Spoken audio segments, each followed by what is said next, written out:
আমরা জনগণের কাছে যাচ্ছি, আমরা কোনো হুমকি দামকি পরোয়া করছি না। প্রথমে রেখেছি শহীদ শরীফ ওসমান হাদী ভাইয়ের হত্যার বিচার। ছিলাম ঢাকা আটে আমরা কি করব, সেখানে আমরা 8 দফা ইশতেহার দিয়েছিলাম ঢাকা আটকে কেন্দ্র করে, এবং সাথে সাথে জামায়াত ইসলামী একটা ইশতেহার দিয়েছিল, এটা ন্যাশনাল, আর একটা হলো বিএনপি একটা ইশতেহার দিয়েছিল।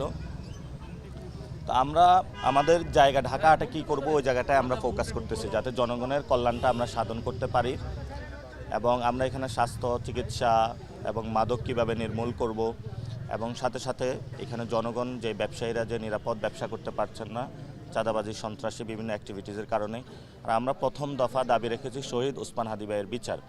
আপনারা জানেন যে গতকালকে শহীদ ওসমান হাদী ভাইয়ের বিচার নিয়ে মাঠে এসেছিল, শান্তিপূর্ণ আন্দোলন ছিল শাহবাগে। পুলিশ যেভাবে সবাইকে বেধড়ক পিটিয়েছে এবং সবার উপরে হামলা করেছে শান্তিপূর্ণভাবে মিছিলে, এটা বাংলাদেশের প্রশাসন থেকে শুরু করে সবার জন্য একটা লজ্জার বিষয় হিসেবে দাঁড়িয়েছে।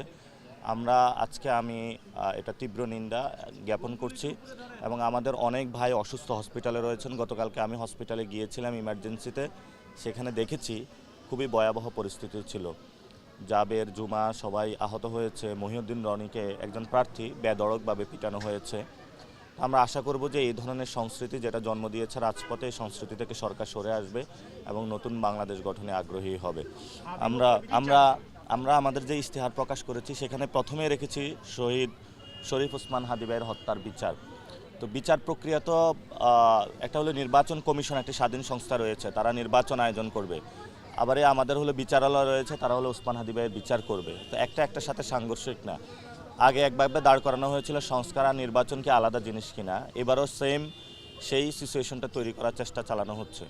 অনেকে আন্দোলনে এসে সাবোটেজ করে হলো ইলেকশনকে পিছানোরও একটা চেষ্টা করতেছে। আমরা সবাইকে আহ্বান জানাবো, বাংলাদেশে 12 ফেব্রুয়ারিতে ইনশাল্লাহ ইলেকশন হবে যে কোনো মূল্যে, এবং সবাই আপনারা ভোট দিতে আসবেন। যদি কেউ ভয়ভীতি প্রদর্শন করার চেষ্টা চালায় সেগুলোর প্রতি আপনারা কর্ণপাত না করে 15 বছরের যে ভোট দিতে পারেন না সে অধিকার আপনি প্রয়োগ করবেন। আমরা 2 নম্বরে রেখেছিলাম যে চাঁদাবাজি, মাদক ও সন্ত্রাসমুক্ত একটি নিরাপদ ঢাকা আট করতে।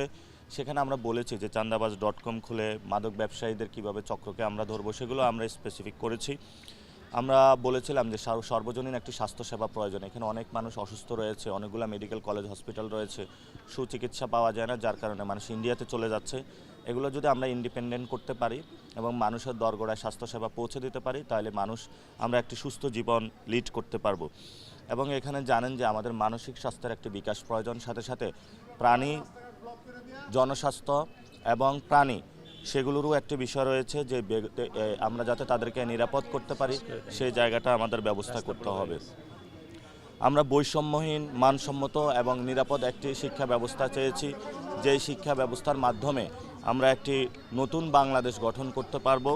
সাথে সাথে আমরা বলেছিলাম যে তরুণদের কর্মসংস্থান, দক্ষ জনশক্তি বৃদ্ধি নিশ্চিতকরণ থেকে শুরু করে আমরা অনেকগুলো বিষয়কে নিয়ে এসেছি, যাতে আমরা তরুণ যারা রয়েছে তাদের কর্মসংস্থান নিশ্চিত করতে পারি।